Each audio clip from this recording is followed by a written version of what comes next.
Welcome back to When Harry Met Board Games, where we feed our people with relatable content, and our victory condition is your satisfaction. I'm Harry, and today we have another episode of Huge Board Game Haul Special Delivery. And as always, I am extremely excited about opening these games, seeing what's inside of them, although I do have an idea, and showing them off to you all. So let's start with this box right here in the center. This is the biggest box of them all. I usually like to start with the biggest box, see what's in here, get the video off to a good start. All right. Ooh, this is a big box. Oh, this is a really big box. Okay, so in here we've got Cthulhu Death May Die. Oh, this is a huge, enormous box. Another game within the Cthulhu mythos. However, this is not from Fantasy Flight's Arkham Horror file line of games. Instead, it's from Come On Games, and it's a co-design by Rob Davayu from the Legacy fame. He's known for Risk Legacy and Pandemic Legacy and these Legacy style games. And of course, the renowned board game designer Eric M. Lang, who's also very popular and has produced lots of successful games throughout his career. So it's exciting to see these two guys in tandem working together with the Cthulhu theme, which seems to be ubiquitous. You find it everywhere.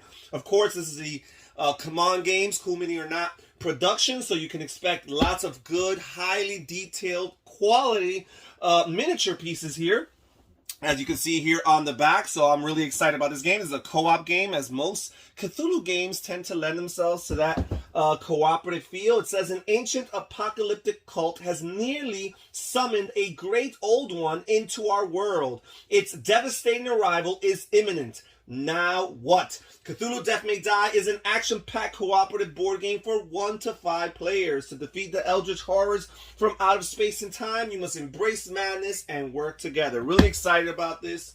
The Cthulhu Mythos games tend to work with me. Usually I play the Fantasy Flight line of games, Cthulhu Mythos games, so this is going to be a slight step in a different direction as far as that's concerned, but I'm very, very much excited. And again, with two very reputable, popular board game designers, and I've heard good things about this game, so I am pretty sure it will not disappoint. So let's move on to the next one right here. Right here, in this box here, it comes to me from Dutchland. It comes to me from Germany. So I bought this game used from a user on BoardGameGeek.com, and although it came from Germany, it actually came pretty quickly, so I'm always happy when that happens. And yeah, I got it for a good price. If I buy things on Board Game Geek and the geek market, it's usually because I find a really good price. I usually look quite often before I purchase a game, and when I see that someone puts it at a price that I'm okay with, then I usually bite. So let's see what we have here. Oh, I'm excited about this one here. And we have The Palaces of Carrara, or Die Paläste von Carrara, which is in German, from Hansengluck. And this game is impossible to find because there's no North American or English distributor or board game publisher that actually carries this game. This game is only carried by Hansengluck, and it only is in German that I know of. So I had to find it from a user. I'm a big fan of Kiesling and Kramer as a duo of board game designers. So far we have 2 games, back-to-back games that are designed by a board game design duo. And these guys have worked together in so many games. I think they have like 12, 15 designs. And all the games I've played of them separately and, of course, collaboratively have always been a success for me. I'm a big fan of games like Tikal and Adventureland. Coal Baron is pretty good as well.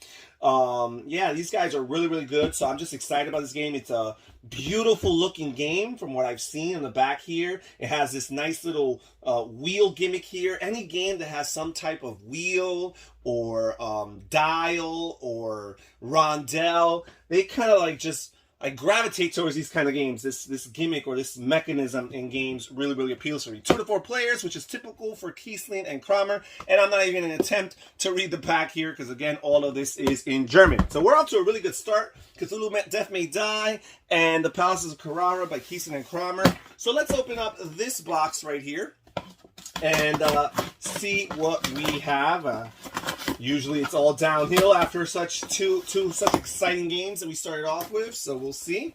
Ooh, so first of all, I've got the Green Goblin Scenario Pack for Marvel Champions, the very popular Marvel-themed LCG for Fantasy Flight line of games, and this adds Green Goblin as a villain / scenario pack, and Green Goblin is one of my favorite, if not my favorite, villains of all time as far as Marvel's universe is concerned. I was a big Spider-Man fan growing up. Still I'm a big Spider-Man fan. And Green Goblin, his story from Norman Osborn to Harry Osborn has always fascinated me. So this is really cool, really interesting. Let's see what else is in here. Oh, okay.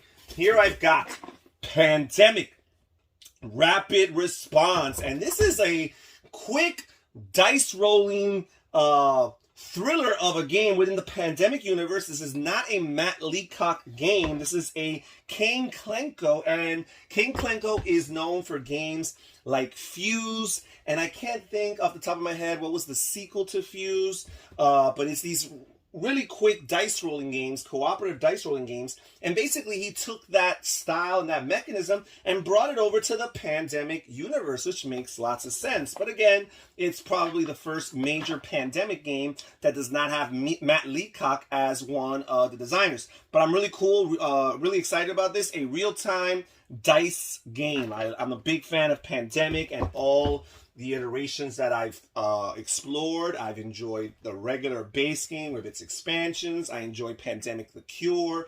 I enjoy Pandemic Iberia, Pandemic Legacy. So having this as an alternative, it says the game time is about 20 minutes, so that's really cool. It's definitely a filler style game.